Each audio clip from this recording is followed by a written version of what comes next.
네, 마감 스퍼트 이어가겠습니다. 오늘 두 분과 함께 호흡 맞춰볼게요. 유한타증권 일산본부점 송태현 과장, SP인베스트먼트 이주호 본부장 나와주셨습니다. 두 분 어서 오십시오.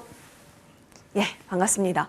오늘 무슨 색채의 시장인 거지? 오늘도 물음표가 좀 찍힙니다. 일단 차트가 SK 하이닉스보다 더 좋은 모습을 그려가고 있는 삼성전자부터 저희 점검 도와드리겠습니다. 기관 쪽에서도 그렇고요.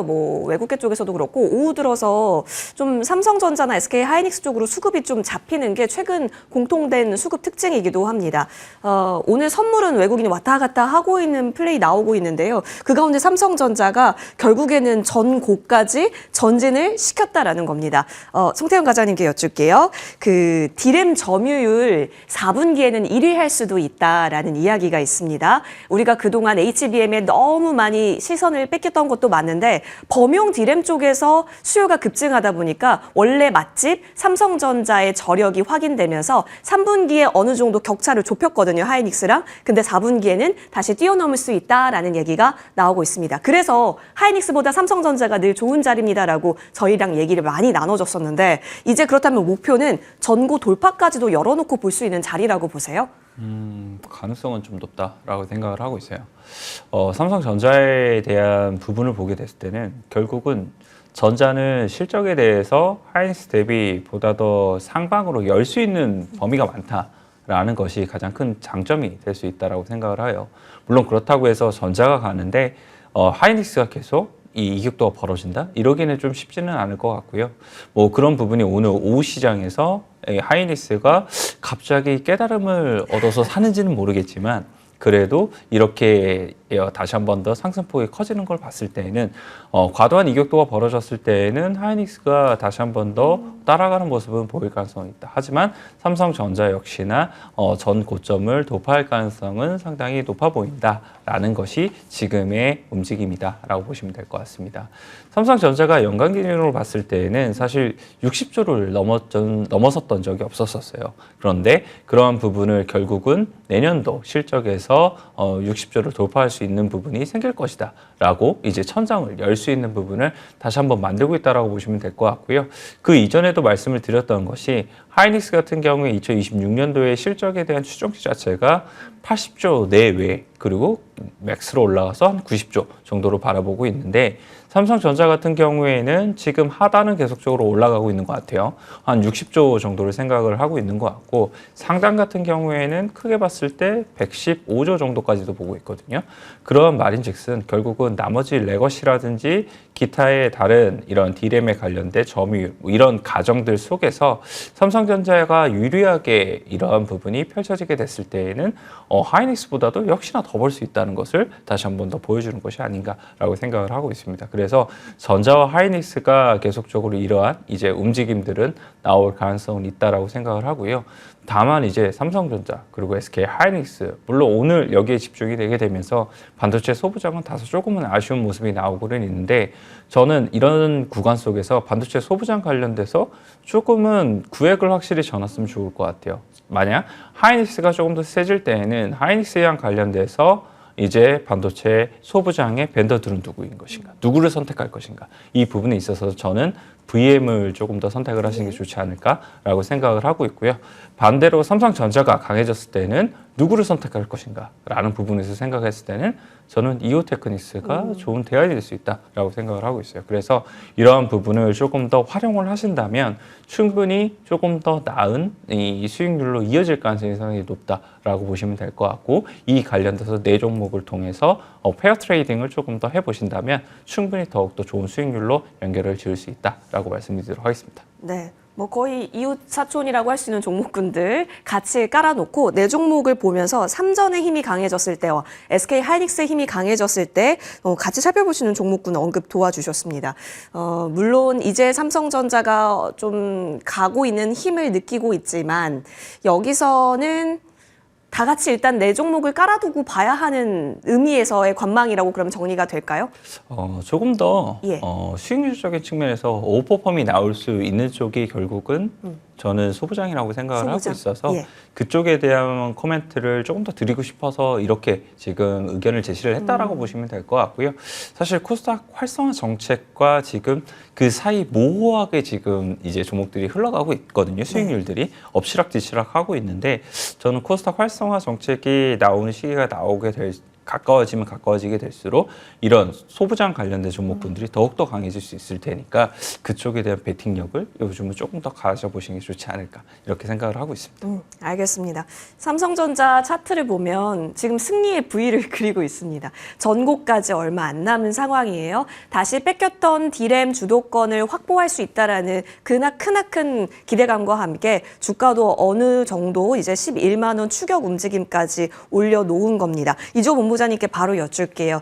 자, 그러면 사실 반도체가 지금 과거처럼 막 시장의 중심처럼 느껴지기는 조금 더딘 면이 있거든요. 그럼에도 불구하고 삼성전자가 여기까지 올라온 건 굉장히 대견하게 느껴져요. 차트에서 말하고자 하는 건 뭘까요? 여기서 돌파력 역시나 보시는지 여쭤봐야겠어요. 지금 돌파할지 안 할지는 조금 더 봐야 될 것 같습니다. 왜냐하면 이번 주에 FOMC 회의도 있고요. 뭐 여러 가지 이슈들이 지금 뭐 경계감이 있기 때문에 돌파가 나올지 장담할 수는 없겠지만 만약에 지금 여기서 매수를 고민하신다고 한다면 차라리 돌파 나오고 위에서 사자. 그래서 11만 5천 원 구간이 안착될 때 추격 매수하는 게 좋을 것 같고요. 만약에 여기서 전고점을 돌파를 못하고 다시 밀리게 될 경우에는 지금 일봉상 60일 평선 구간인 7만 5천 원까지도 열려 있다. 근데 또 거기까지 내려가려면 또 시간이 한참 걸리니까 만약에 조정이 나온다 그러면 지금 21일 평선 구간인 10만 원 구간에서 매수를 한번 조정시 매수로 접근해 보시는 것도 좋을 것 같아요. 그래서 좀 둘 중에 하나입니다. 아예 나는 살 거다 그러면 뭐 지금 사시기보다 아싸리 그냥 11만 5천 원 돌파 나왔을 때 예. 그때 따라가 보자. 그게 아니라고 한다면 오히려 조정을 좀 기회로 삼아 보자. 그래서 지금 이 하단으로 9만 5천 원, 상단으로 11만 원 구간 박스권 만들면서 횡보할 가능성도 있다라고 보고 있거든요. 왜냐면 항상 주식이라는 게 영원한 우상향은 없습니다. 한번 올라오면은 뭐 기간 조정을 주던 가격 조정을 주던 좀 쉬어갔다가 다시 올라가는 패턴을 보이기 때문에 과거에 두산 에너빌리티도 그랬거든요. 시세를 준 다음에 5만 원 구간에서 횡보하다가 돌파 나오면서 9만 원까지 시세가 나왔던 그런 사례를 봤을 때 지금 삼성전자도 약간 그런 흐름으로 만들어갈 수 있기 때문에 당분간은 이렇게 박스권을 만들면서 위아래로 움직일 가능성이 있기 때문에 제가 말씀드린 것처럼 그렇게 대응해 보시면 좋을 것 같습니다. 하이닉스도 그렇다면 같은 관점에서요. 하이닉스는 지금 역시나 그 55와 52, 뭐 요 사이인 거예요, 그러면? 일단은 지금 뭐 50만 원대랑 55만 원대 지금 계속 예. 이렇게 행보를 하고 있는데 사실은 좀 본다고 한다면 위로는 64만 원 구간까지는 열려 있다고 봐야 될 것 같고요. 사실 지금 기간이 얼마 안 됐기 때문에 이거를 지금 박스권을 만들면서 행보하고 있다라고 단정 짓기는 어렵습니다만 지금 계속적으로 이런 형태를 보이고 있고요. 중요한 거는 지금 일단 오늘 좀 이 4%의 상승이 좀 의미가 있다고 생각하고 있고 만약에 이번 주에 다시 60만 원 위로 올라가면은 이것도 마찬가지로 비슷한 느낌이라고 보시면 될 것 같아요. 단기적으로 64만 원까지는 노려볼 수 있겠지만 그 위로 노리시는 분들은 뭐 가져가시면 되겠고 네. 아예 그냥 나는 돌파하고 나서 그냥 따라가겠다 그렇게 대응하셔도 될 것 같은데 그게 아니라면은 지금 구간에서 하이닉스나 삼성전자나 저는 같은 입장입니다. 오히려 하이닉스 같은 경우도 살짝 조정이 나왔을 때 그때 더 매수하시는 게 좋을 것 같고 오히려 음봉에서 접근해 보시는 게 어떨까 이렇게 말씀드리도록 하겠습니다. 알겠습니다. 하이닉스는 오늘 여의도에서 목표가 70만 원 바라보는 리포트 있었고 또 실적 서프라이즈 기대된다. 우리가 다 알고 있는 반도체 기대할 수 있을 법한 내용들로 구성된 이야기들이 또 나왔거든요. 그렇다면 자리에 있어서 고민이라면 음봉시 한번 보자 의견 그리고 삼성전자는 돌파시 오히려 강함을 기대해 보자로 의견 정리하겠습니다. 자, 이어서 오늘 강한 쪽으로 갑니다. 지금도 에코프로 많이 검색하고 계시네요. 저는 오늘 이 종목이 꼬리를 달까 이 시간이면 이 관점으로 계속 보고 있었는데 오후에 더 강해졌습니다. 에코프로 보시죠. 송 과장님 진짜 궁금한 건요. 알테오젠이 코스피로 이전한다라는 안건이 통과된 날 다음 1위에 대한 수급이 모이는 걸까? 이렇게 해석하세요? 아니면 LG 엔솔발 이제부터 업황에 대한 태동 이런 느낌으로 2차 전지를 바라보고 그렇다면 코스닥에서 가장 센 종목이 BM과 에코프로니까 이렇게 바라보세요? 저는 전자가 조금 더 높은 것 같아요. 1위 종목, 코스닥 1위 종목에 네. 대한 네. 시장에서는 사실 알테오젠이 코스피로 간다. 그리고 나서는 ABL이 1등이 된다. 라는 게 대부분의 상황이었었는데 오늘 그것을 아주 예상을 쉽게 무너뜨리고 에코프로와 에코프로 BM이 두 네. 가지가 올라가는 모습을 보이고 있습니다.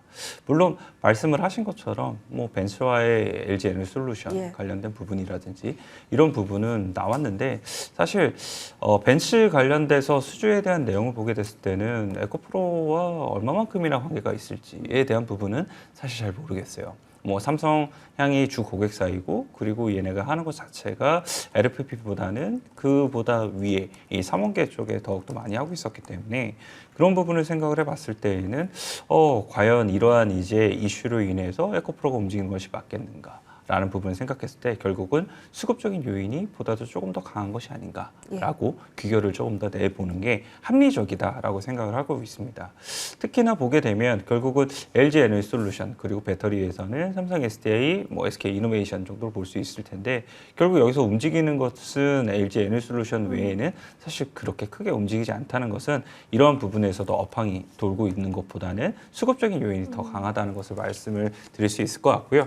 다만 이제 이 수급적인 것을 무시할 수가 없다는 게 가장 예. 큰 것 같아요. 요 근래 시장의 움직임이라든지 이런 부분을 보게 됐을 때에는 그만큼 화력이 많이 몰렸을 때에는 시가총액과 관계없이 움직이는 것을 이미 다 보여주고 있는 시장이기 때문에 유동성 시장에서는 수급이 몰려드는 섹터 그리고 몰려드는 종목을 계속적으로 트레이딩을 일부는 내 포트폴리오에 가져가는 것이 필요한 부분 중에 하나이다라고 말씀드릴 수 있을 것 같습니다. 그래서 신고가를 52주 신고가를 에코프로가 이제 갱신을 하는 흐름을 보였었는데 그러한 부분은 추가적으로 그 다음 날에도 이제 주가가 이어질 수 있는 부분을 잘 나타내고 있다라고 보시면 될 것 같고요.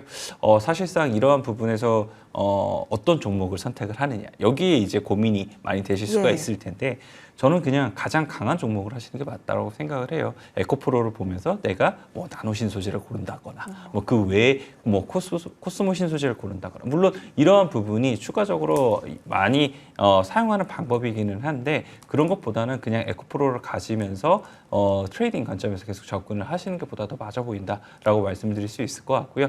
그 외에 내가 조금 더 진짜 업황적인 부분에서 타겟을 하겠다라고 생각을 하시는 분들이라면 예. 저는 ESS 쪽을 결국 겨냥을 할 수밖에 없다라고 생각을 할 수밖에 없는 것 같아요. 그래서 ESS 같은 경우에는 미국에서 전략적인 물자로서에 대한 부분이 선택을 받을 수 있는 부분도 있고요. 또 하나는 이제 데이터 센터 관련돼서 이제 이 차세대 GPU를 이제 조금씩 더 채택을 하게 될 텐데 만약 그런 부분에서 ESS가 없게 됐을 경우에는 결국은 AI 인프라가 다시 안 좋아지고 망가질 수가 있거든요. 그런 부분에서 결국 ESS가 많이 수주가 나올 수밖에 없을 테니까 ESS 관련돼서 사이드가 더욱더 좋아질 수 있는 종목이 무엇이 있을 수 있을 것인가 라는 부분을 생각해 봤을 때는 셀에서는 당연히 LG 에너지 솔루션이 너무나 선택을 받을 수밖에 없다라고 보시면 될 것 같고 그 외에 이제 이 ESS 관련돼서는 뭐 신성 ST라든지 아니면 한중 NCS라든지 이런 종목군들은 계속적으로 픽하면서 가져갈 수 있는 부분이 있지 않을까 이렇게 생각을 하고 있습니다. 기노브로 볼 건 ESS라고 한다면 그쪽 종목군 리스트업해 두시고 그렇다고 수급이 모이는 것을 무시할 거냐 그건 또 아니라는 거죠. 수급이 오늘 또 강하게 집중되는 쪽이 에코프로이기 때문에 충분히 활용도는 있다라는 부분입니다. 그렇다면 수급적 점검을 해봐야 될 것 같습니다. 이주호 본부장님, 에코프로 하면 뭐 에코프로 BM 하면 공매도와의 전쟁 종목으로 굉장히 유명해요. 에코프로 공매도 추이 보니까 75,000원대 비중이 한 두 자릿수대로 찍혀 있긴 하던데 그럼 쇼커버에 대한 부분들, 뭐 기대감, 수급적으로 더 활용이 가능한 건가? 지금 여기에 코스닥이 1위가 간다면 에코프로 형제가 달려줄 수 있을까? 다양한 심리가 모여있는 딱 격전지에서 52주 신고가, 돌파 매매까지 그리고 신고가 매매까지 가능한 자리라고 보세요? 네, 충분히 가능하다고 생각하는데 일단은 오늘 이렇게까지 급등 나온 요인은 여러 가지가 겹쳤습니다. 그러니까 뭐 알테오젠의 이전 상장도 있고요. 그다음에 엔솔에 대한 소식도 있었고요. 근데 어쨌든 제가 봤을 때는 아까 앞서 말씀하신 수급적인 이슈가 가장 강하다. 네. 그래서 오늘 이 상승의 의미가 연속성을 보일지는 조금 더 봐야 될 것 같아요. 근데 너무 많이 올랐거든요. 이거 지금 주봉인데 주봉상 보면은 지금 오늘만 많이 올랐거든요. 그래서 지금 뭐 사실 지난주부터 굉장히 흐름이 좋았습니다. 지금 여기서 과거에 10월 달에 시세 나온 다음에 살짝 눌렸다가 바로 돌파가 나왔거든요. 명확하게 N자형 패턴으로 상승이 나오고 있는 상황. 근데 지금 주봉으로 보시면요. 이 12만 원대 과거에 이 많은 매물들이 있습니다. 그래서 이 구간을 좀 소화를 해야지 더 갈 수 있지 않을까 이렇게 생각을 해서 저는 일단 단기적으로는 12만 원 선에서 한번 좀 주춤주춤하지 않을까 이렇게 생각을 하고 있고요. 그래서 또 이렇게 또 올라가면은 갑자기 또 차익 매물이 또 나올 수도 네. 있습니다. 그래서 단기간에 변동성이 나올 수 있기 때문에 단기 차익 매물을 좀 주의해 볼 필요가 있겠다. 그래서 저는 지금 추격 매수도 나쁘진 않지만 그래도 이거를 오늘 딱 올라간 게 수급적인 플레이라면 갑작스럽게 차익 매물이 나올 수가 있기 때문에 오히려 10만 5천 원 구간까지 한번 조정이 나왔을 때 대응을 해보자. 저는 좀 그렇게 보고 있거든요. 그래서 좀 뭐 워낙 2차전지 주들 월봉이나 이런 거 보시면은 많이 조정을 받아서 충분히 더 갈 수 있지 않냐 이렇게 생각하실 수도 있을 건데 예. 그럼에도 불구하고 단기 시세가 좀 가파르게 나왔기 때문에 차익 매물도 세게 나올 수 있다라는 점을 감안해서 오히려 조정이 나왔을 때 좀 매수해보자 이렇게 말씀드리겠습니다. 산이 높으면 골이 깊을 수도 있고 사실 주봉으로 보고 있지만 오늘 주봉은 오늘 일봉인 거잖아요. 근데 굉장히 깊었다라는 겁니다. 그 깊이감이. 자, 그렇다면 여러분 지금 구간에서는 어느 정도 변동을 하방으로 보였을 때가 신규 진입 자리로서는 더 매력적일 수 있다. 수급이 들어온다, 잘 들어온다. 그렇다면 그 끼를 활용하자에 있어서는 두 분 의견 모두 공통입니다. 자, 그러면 에코프로 봤고요. 이어서 다음 종목으로 넘어가서 저희 로봇 보겠습니다. 로봇이 강하죠. 오늘은 뭐가 갈까? 아침부터 그냥 로봇 달리더라고요. 근데 그 가운데 이제 SBB테크를 보고자 합니다. SBB테크라고 얘기를 하고 현대차 로봇 체인으로 기대감 있는 종목 이렇게 엮을 수도 있을 것 같거든요. 그러면 지금 로봇을 바라보는 시야는 그리고 더 점수를 줄 수 있는 쪽은 과거에는 그냥 부품, 감속기면 좋아, 액추에이터면 좋아였는데 여기에 현대차랑 할 거면 더 좋아가 돼버린 거 아닐까 싶기도 해요. 뭐 맞는 말씀이죠.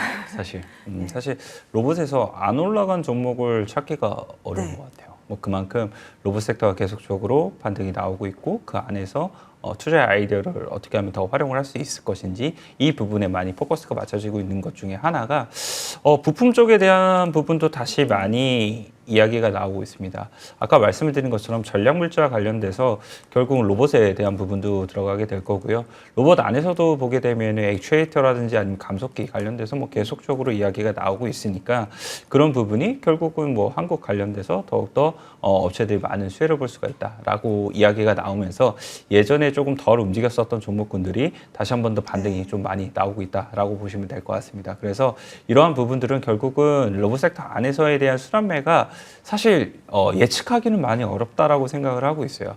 그렇기 때문에 어느 정도 차트를 무너뜨리지 않은 종목이라면 충분히 트레이딩 관점에서 계속적으로 접근을 하시는 것이 가능하다.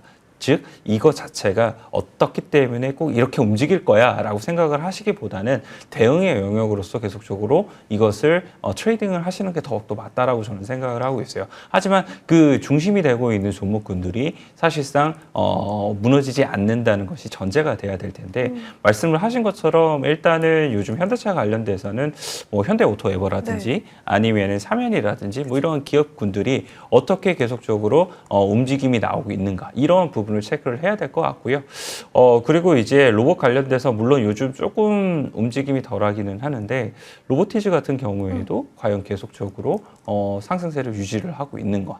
그리고 원익홀딩스라든지 뭐 이러한 종목군들 그리고 요 근래 더욱더 강해지고 있는 우림 PTS라든지 아니면 DIC라든지 이러한 기업들이 계속적으로 우상향을 하면서 신고가 부근으로 가고 있는가 이런 부분을 각자 다 체크를 하시면서 그럼에도 불구하고 이 종목군들이 다 살아있다면 그 덜 움직인 종목에서도 내가 기회를 발현할 수 있다라는 관점에서 보시면서 트레이딩은 충분히 가능하다라고 생각을 하고 있는 거거든요. 그래서 SBB테크 같은 경우에도 예전에 보다 더 각광을 받았었다가 요 근래에는 조금 약했었었는데 그런 부분이 다시 이제 부각을 받으면서 올라가고 있는 정도다라고 보시면 될 것 같고 이 친구들이 뭐가 특별해서다라기보다는 이 섹터에 돈이 많이 들어오니까 이 섹터 안에서 투자 아이디어를 지금 확장을 계속 하는 거다. 그래서 이 부분은 꼭 트레이딩에 강점이 있으신 분들만 하셨으면 좋겠다라고 말씀드리도록 하겠습니다. 기존 대장 말고 최근에 부각되는 그러니까 과거에 안 움직였다가 지금 움직이고 있는 종목군 내에서 트레이딩 구역이라고 따로 보세요? 저는 좀 더 그렇게 많이 생각을 하고 있고요. 네. 요 예전 같은 경우에 로봇에서 또 그러한 논리가 있었잖아요. 뭐 대기업군과 맞아요. 연관인 애들을 예. 해야 된다. 예. 근데 사실 보게 되면 그런 종목에서 일부는 뭐 맞을 수도 있고 일부는 틀릴 수 있겠지만 요 근래 뭐 예전에 강했던 종목 뭐 레인보우 로보틱스라든지 아니면 뉴로메카라든지 뭐 이러한 이제 뭐 유일 로보틱스라든지 이러한 이제 대기업과 같은 종목 애들은 오히려 약한 모습을 또 많이 보이고 있거든요. 그래서 그런 부분들이 조금은 모두에 통용되지 않고 있어서 좀 아쉬운데 이 부분은 결국은 수급과 차트에 대한 부분이 조금 더 선행이 될 수밖에 없는 섹터다.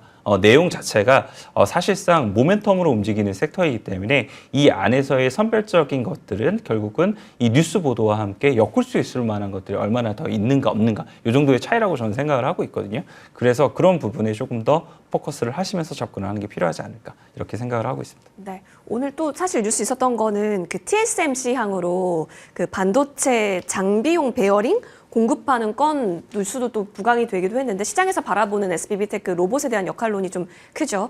자, 충분히 트레이딩 바이적 성격으로 매수 가능하다 의견 주셨고 이조 본부장님께도 의견 듣겠습니다. 최근에 로봇주 바라보는 시각이 너무 다양해졌잖아요. 근데 이조 본부장님께서는 또 저와 오후 방송 했을 때 현대차 부품단과 로봇과의 연관된 종목군에서 충분히 기회를 노려보자라는 전략을 이전부터 언급을 주셨습니다. 그 관점 하에서 봤을 때 SBB테크에 대한 매력도와 최근에 차트에서 움직이고 있는 수급적인 돌파력은 어떻게 보세요? 일단 지금 SPG에서 포모 현상을 느끼시는 분들이 지금 공략할 만한 게 이제 우린 PTS도 많이 갔고 예. 그다음에 이제 SPB테크가 아닌가 이렇게 생각을 하고 있습니다. 그래서 사실은 저는 지금 로봇 섹터가 내년 1월 CES 2026까지도 계속 이어질 것 같아요. 그러다 보니까 추가 상승이 더 나올 가능성이 높다라고 생각하고 있고요. 다만 이제 시가총액이 좀 낮다 보니 네. 변동성은 좀 주의할 필요가 있겠다라는 말씀을 드리겠고 일단 오늘 지금 고점이 41,950원인데 이게 과거로 주봉을 보면은 42,000원대에 또 매물이 굉장히 네. 많습니다. 그러다 보니까 여기서 조금 차익 매물이 나오지 않았나 이렇게 생각을 하고 있고요. 그렇다고 한다면 이제 만약에 밀리면 어느 정도 밀릴까? 일단 5일선을 좀 기억하시면 좋을 것 같아요. 일봉상 5일선이 지금 36,300원 구간이거든요. 그러면 만약에 여기를 트레이딩으로 하실 부분들은 이제 로봇을 뭐 조정을 기다리다가 SPG처럼 못 잡아버리면 계속 가버리니까 한번 저는 트라이 해볼 만하다라고 생각하고 있고 단 5일선이라고 하는 36,300원 구간을 손절 라인으로 잡아놓고 들어간다면 45,000원까지는 한번 노려볼 수 있지 않을까 싶어서 저는 지금 계속적으로 거래량도 나오고 있고 로봇주들 워낙 너무 좋은 상황에서 지금 후속주들이 계속 랠리가 나오고 있거든요. 그래서 저는 추격 매수도 충분히 가능한 구간이다. 다만 시가총이 낮다 보니까 변동성을 고려해서 손절 라인을 잡으시고 대응해보자 이렇게 말씀드리겠습니다. 일봉상 5일선 오늘자 기준으로 잡고 흐름 살펴보는 것으로 긍정 의견 주셨으니까요. 로봇은 내년 초까지는 그래도 계속된 모멘텀 가능하다 의견 주셨습니다. 또 트럼프 행정명령 기대도 같이 살아있기 때문에 굉장히 재료 가치가 크네요. 자, 그렇다면 좀 더 확장시켜서 이쪽으로 가볼게요. 현대차 그룹 내에서 찾아볼 거고요. 상한가 터치가 나왔었던 현대오토에버 결국에는 자리 지키면서 계속 갑니다. 피지컬 AI의 컨트롤 타워가 될 수 있을까요? 사실 부품으로 본다면 모비스를 좀 더 보실 것 같고 그리고 오토에버 쪽으로 본다면 뭐 AI 팩토리, 뭐 로보틱스 그리고 자율주행 역할 쪽에 있어서 전사적으로 운영을 할 수 있는 쪽이기도 합니다. 소프트웨어 단으로. 자, 그렇다면 현대 오토에버가 지금 최근에 보이고 있는 이 기세가 엄청나거든요. 지금 현대차에 주목하는 이 시장의 분위기라면 현대차 그룹 뭘 담아도 오케이인가 싶은 생각까지 들어요. 과장님은 어떠세요? 뭘 담아도 오케이는 아니겠죠. 그래요? 네. 사실 딱 세 종목인 것 같아요. 현대차, 현대모비스, 현대오토에버. 딱 세 개가 사실 이번 엔비디아와 현대차 그룹의 이런 동맹에 있어서 큰 역할을 할 수 있는 기업이다라고 저는 생각을 하고 있습니다. 뭐 현대차 같은 경우에는 워낙 그 관련돼서 결국은 통칭적인 모든 이 테스트 베더로서의 역할을 할 수가 있을 테니까 현대차가 당연히 그 안에 들어갈 수밖에 없을 테고요. 그리고 모비스 같은 경우에는 결국은 감속기에 대한 부분 뭐 그런 부분을 모비스가 담당을 하고 있으니까 그런 부분에서 더욱더 좋아질 수 있는 부분이 상당히 많아질 것이다라고 생각을 하고 있어요. 그리고 오토에버 같은 경우에는 사실 현대차 그룹이 엔비디아 동맹을 맺으면서 이득적인 측면을 생각을 해봤을 때는 첫 번째는 자율주행에 대해서 많은 경쟁력을 가질 수 있게 된다. 이 점이라고 저는 생각을 하고 있거든요. 사실 시뮬레이션에 대한 부분 그리고 GPU를 통해서 AI 관련된 부분이 더욱더 많은 부분 테슬라 대비 뒤처져 있었었는데 그런 부분이 많이 보완이 받을 수 있다는 부분에서 자율주행에 대한 테마가 조금 더 강화될 수 있는 요소가 되지 않나라고 생각을 하고 있고요. 거기에 의해서 현대 오토에버가 사실상 오토에버에게 예전에는 자율주행 전반적인 것을 기대를 했던 부분이 많았다면 이제는 정말 프로그램은 따로 있고 오토에버가 그것을 그냥 잘 탑재하고 관리하는 정도의 역할로서 변화가 좀 되고 있다. 이 정도의 차이는 있을 것 같아요. 그런데 그런 부분이 결국은 현대차가 계속적으로 못 갔던 원인 중에 하나가 성장성에 대한 부분 때문이었었는데 이러한 부분의 리레이팅이 전환이 됐을 때는 결국은 소프트웨어에 대한 가치를 더욱더 시장에서 많이 치고 있으니까 오토에버가 더욱더 강하게 움직이는 것이 아닌가라고 판단을 하고 있고요.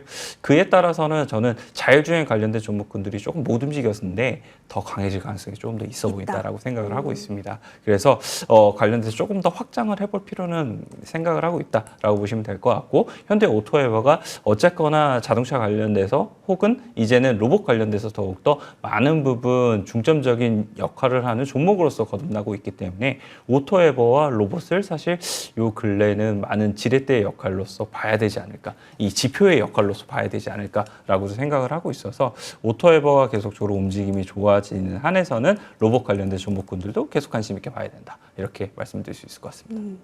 맞아요. 그래서 슈어소프트테크도 오늘 튄 게 아닐까 싶어요. 여기 현대차 지분 있죠. 미래차라고 하는 키워드는 또 1월에 CS 즈음에서 또 나타나지 않을까 그런 기대감도 있는 상황.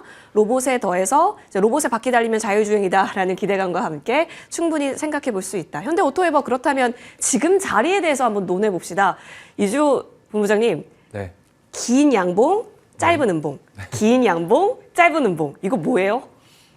저는 오늘 부담스러워서 좀 따라하기는 좀 부담스럽지 않나. 예. 물론 추격 매수도 충분히 가능해 보입니다. 워낙 모멘텀이 지금 좋고 그동안 현대차 그룹들이 주목을 못 받았었기 때문에 좋은 건 좋은 건데 어쨌든 지금 변동성이 커요. 현대오토에버도. 그래서 좀 지금 양음 계속 왔다 갔다 하죠. 그래서 내일 만약에 차익 매물 나왔을 때 기회로 삼아보자. 그럼 만약에 조정이 나오면은 저는 5일선을 잘 보시면 좋을 것 같아요. 26만 5천 원까지도 한번 좀 세게 밀리면은 나올 수 있지 않을까. 지난번에도 젠스낭 씨 왔을 때 깐부치킨 회동 이후에도 그런 모습이 보였죠. 그러니까 조정이 나오고 나서 더 큰 시세가 나왔기 때문에 한번 단기적으로 튀어 올랐기 때문에 차익 매물을 좀 염두하고 오히려 눌렸을 때 매수하자. 지금 추격 매수보다는 그 편이 조금 더 안전해 보인다 이렇게 말씀드리겠습니다. 오케이, 알겠습니다. 자, 그렇다면 지금은 5일선까지 조정 가능성, 그리고 조정이 온다면 기쁘게 매수. 이렇게 깔끔하게 정리를 합니다. 현대 오토에버 봤고요. 그리고 저희 이쪽 한번 궁금해요. 아까 전에 알테오젠이 떠난다. 그래서 에코프로가 각광 받나 이런 얘기 했었잖아요. 그래서 알테오젠 좀 궁금합니다. 일단 독일 그 가처분에 대한 영향성은 별로 없는 것이다라는 코멘트 나오고 있는 상황에서 코스피 간다라는 얘기 있습니다. 과장님, 셀트리온이 코스피 간다고 했을 때는 올랐는데 알테오젠은 안 그러네요. 지금의 분위기가 조금 다소 아쉬운 부분이 있는 것 같아요. 사실 코스닥에 대해서 관점이 조금 더 좋아지고 있는 과정 속에서 코스닥에서 코스피로 이전을 한다? 그러면 이러한 부분에 수혜를 못 받을 수 있지 않을까? 라는 이러한 이제 이 우려감 이런 부분이 조금은 있는 것이 아닌가라고 판단을 할 수 있는 것 같고요. 다만 이제 일각에서는 뭐 공매도에 대한 부분이 다 이제 헛매수가 들어오고 나서 코스피로 이전을 해야 된다라는 이야기가 나오고 있는 것도 사실인데 저는 제가 알기로는 그러지 않아도 되는 걸로 알고 있어요. 그래서 그러한 부분에 논리를 끌어오는 거는 다소 조금은 무리가 될 수 있다. 다만 이제 알테오젠에 그러면 기대할 수 있는 모먼트는 무엇인가라는 부분에서 생각을 해봤을 때는 결국은 PCB에 대한 수급 자체가 알테오젠에 이동을 하게 되면서 코스닥 1등이었던 것보다는 그래도 더 많이 받을 수가 있거든요. 그래서 그런 부분이 일단 첫 번째가 될 수 있을 것 같고요. 그 외에는 이제 결국은 라이센스 아웃에 대한 부분이 연말까지 뭐 한 2개의 이야기가 나오고 있지만 2개는 사실 물리적으로 좀 힘들지 않을까라고 생각을 하고 있고 한 하나 정도가 나오지 않을까 나오게 된다면 그런 부분에서 생각을 하고 있습니다. 있습니다. 그래서 알테오젠의 기술 이전에 대한 부분을 보게 된다 하더라도 12월 달에 그 이전에도 나왔던 경우가 상당히 많았었기 때문에 그런 부분에서 기대할 필요성은 있다라고 생각을 하고 있고요. 지금 현재 구간에서도 충분히 트레이딩에 대한 부분은 가능한데 탄력도 자체는 조금은 다소 아쉬운 것 같아요. 그래서 트레이딩을 하시게 된다 하더라도 조금의 비중을 좀 낮춰서 하시는 게 맞지 않을까. 이제는 예전처럼 정말 이거를 무조건 간다라고 생각하시면서 버이의 관점을 가지시기보다는 트레이딩이 필요하고 그리고 패시브에 대한 부분에 대해서 수급이 몰려 들어갈 때에는 그때가 정말 마지막으로 빛을 발휘할 수 있는 좋은 구간일 수 있다라고 말씀드리도록 하겠습니다. 알겠습니다. 매수는 가능한데 속도를 기대하긴 조금 어려울 수 있다. 이조봉 부장님, 근데 사실 40만 원대 주면 굉장히 좋은 입장권을 주고 있는 것처럼 느껴지긴 하거든요. 그렇다면 어느 정도 마음 주실까요? 일단은 지금 121선이 살짝 무너지려고 하는데 예. 일단 46만 3천 원 구간이 121선 위로는 올라와야 되지 않을까 이렇게 생각을 하고 있고요. 그럼에도 저는 뭐 매수 관점으로 접근하시는 게 좋겠다. 그리고 분할 매수 관점으로 접근하셔야 되겠고 추가로 더 밀릴 수는 있어요. 하지만 이제 여기서 돌아서는 타이밍이 오히려 그 기준을 네. 121선 그다음에 주봉상으로는 47만 원 구간입니다. 예. 그래서 주봉상 보면은 이 21선이 47만 원 구간인데 이제 여기를 안착하면은 다시 50만 원 위로 간다 이렇게 봐야 되겠죠. 그래서 조금씩 눌릴 때마다 분할 매수로 접근하시고 오히려 그렇게 딱 올라서서 돌파하면은 다시금 상방으로 열어두면서 대응하셔도 좋을 것 같고 저는 지금은 저가 매수의 기회다라고 보고 있습니다. 바이오 전반적으로 내리는데 그렇다면 지금은 오히려 비중 더 실어도 괜찮은 구간이라고 보세요? 네, 한 번에 다 사지 마시고요. 네. 추가로 더 하방이 있을 수 있으니 분할 매수로 모아 가시면은 내년에 또 좋은 이벤트들이 있죠. 그쵸. JP모건 헬스케어부터 여러 가지 있기 네. 때문에 그다음에 또 금리 인하하게 되면은 또 다시 수급 들어올 수 있다라는 점을 감안하셔서 지금 시장이 워낙 빠르게 움직이니까 오히려 저는 지금 시장에서는 양봉 나왔을 때 추격 매수보다는 음봉? 이렇게 빠질 때 모아가는 네. 전략이 조금 더 유효해 보인다는 말씀드리겠습니다. 알겠습니다. 두 분과 바이오 전략까지 살펴봤습니다. 여기서 인사드려야겠습니다. 함께해 주셔서 고맙습니다.